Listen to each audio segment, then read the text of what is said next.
So here we have a wound to the palm of the hand.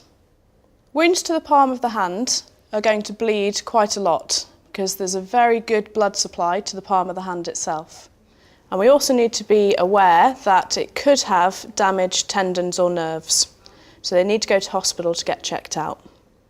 But our main aim with any severe bleeding is to control the bleeding and to get the wound covered. With a straight wound like this, we can apply direct pressure straight over the top of the wound. And we're going to ask the casualty to raise their arm up, raise the affected part above the level of the heart.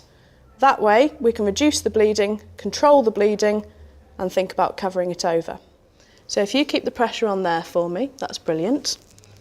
So I'm going to take the first dressing and unroll to the sterile pad. Now what I want to do is swap the sterile pad for the tissue. So you take the tissue off and I'm going to put that over the top. That's brilliant. Okay, doing really well. Now I'm going to use a second dressing.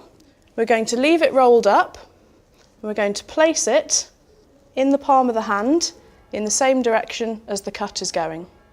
Then we're going to close the casualty's fingers over the whole lot. So from here, all I need to do is cover the ends of the dressing. So we're going to use the long end to come round and round. And the only bit we're going to leave sticking out is her thumb. So if you stick your thumb in the air for me, brilliant, you're doing really well. Make sure, as you're doing your bandaging, that you continue to talk to your casualty, keep them reassured, and if they're feeling a little bit shaky and a little bit cold, find a blanket just to keep them nice and warm. When the ends come together, you're going to tie a knot.